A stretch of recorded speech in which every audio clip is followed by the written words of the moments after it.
Cordial saludo.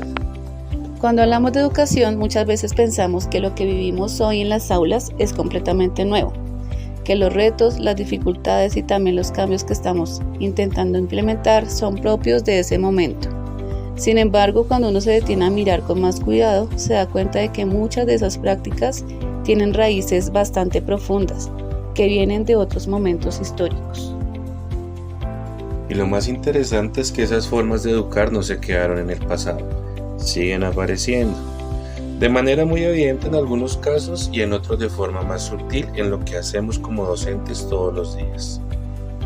Por ejemplo, cuando vemos clases centradas casi completamente en el docente, donde el estudiante participa poco, o cuando lo importante termina siendo cumplir con el tema, más que lograr una comprensión significativa.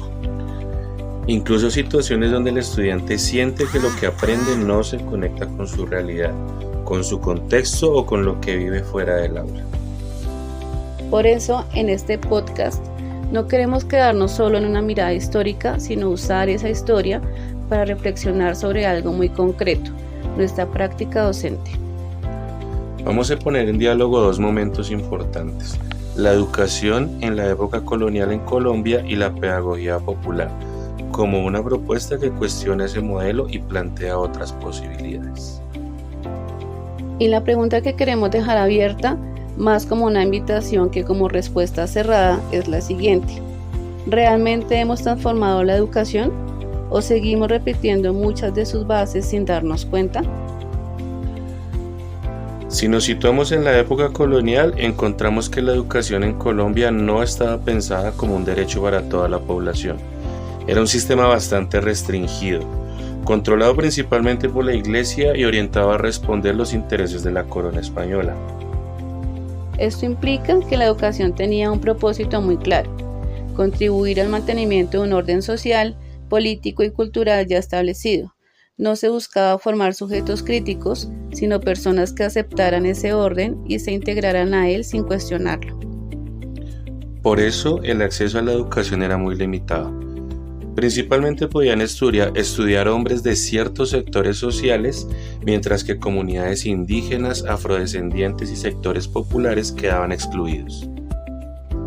Esto nos muestra que desde sus inicios el sistema educativo en Colombia estuvo atravesado por desigualdades estructurales, y eso es importante porque muchas de esas desigualdades siguen teniendo efectos hoy.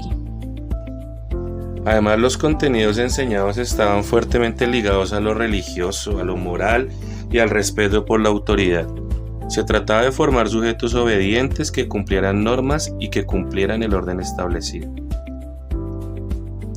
Según Pérez e Hidárraga, este modelo educativo se caracterizaba por ser memorístico, centrado en la transmisión del conocimiento y con una fuerte jerarquía entre docente y estudiante.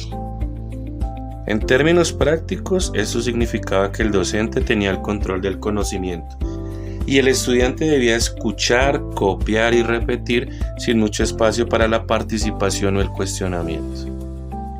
Incluso el error no se veía como parte del aprendizaje, sino como algo que debía evitarse, lo cual limitaba aún más la posibilidad de explorar ideas propias.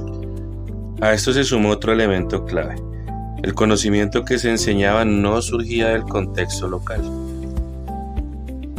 Era un saber traído principalmente de Europa que no necesariamente respondía a las realidades del territorio. Esto coincide con lo que plantea Ossenbach, quien señala que los sistemas educativos en Iberoamérica se construyen a partir de modelos importados, muchas veces desconectados de las realidades sociales y culturales locales. Si lo traemos al presente, esa lógica no es tan ajena como podría pensarse. Todavía encontramos prácticas donde el docente habla la mayor parte del tiempo, donde el estudiante participa poco o donde el aprendizaje se limita a cumplir contenidos. Incluso contextos donde se evalúa principalmente la memoria, dejando de lado procesos más profundos de comprensión. Y es ahí donde la pregunta vuelve a aparecer con fuerza: ¿qué tanto de ese modelo colonial sigue vivo en lo que hacemos hoy en nuestras aulas? Frente a ese tipo de educación que surgen las propuestas distintas, especialmente en América Latina, que buscan transformar esa lógica. Una de las más importantes es la pedagogía popular, que no solo cuestiona la forma de enseñar, sino también el sentido mismo de la educación. Aquí la idea cambia profundamente. Ya no se trata solo de transmitir conocimientos, sino de formar sujetos capaces de comprender su realidad y actuar sobre ella. Maldonado plantea que las pedagogías críticas surgen precisamente como una respuesta a modelos educativos que reproducen el conocimiento sin cuestionarlo. En este enfoque, el estudiante deja de ser un receptor pasivo y pasa a ser un sujeto activo del proceso de aprendizaje. El aula se convierte en un espacio de diálogo donde se pregunta, se debate y se construye conocimiento de manera conjunta. Esto implica también un cambio importante en el rol del docente. Ya no es solo quien transmite información, sino quien acompaña procesos, orienta, escucha y promueve la reflexión. Y aquí hay algo muy importante: el estudiante no llega vacío. Llega con saberes, con experiencias, con una forma de ver el mundo que también hace parte del aprendizaje.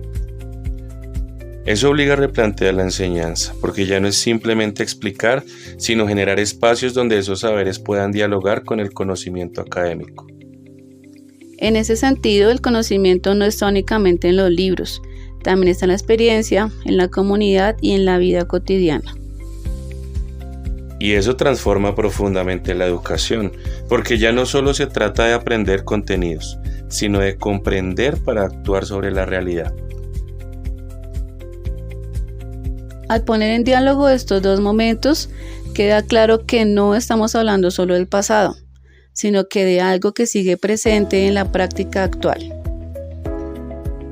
Porque muchas veces, incluso con buenas intenciones, seguimos reproduciendo prácticas heredadas de esos modelos tradicionales.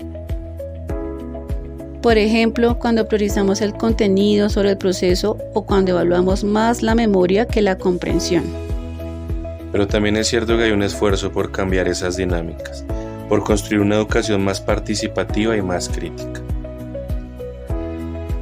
Entonces, más que pensar en reemplazar completamente un modelo por otro, lo que vemos es una atención permanente en la práctica pedagógica. Y esa tensión se resuelve todos los días en el aula, en decisiones que parecen pequeñas pero que tienen un impacto real en los procesos de aprendizaje. Por eso, reflexionar sobre la educación no es solo mirar al pasado, es asumir una responsabilidad frente a lo que hacemos en el presente. Gracias por acompañarnos.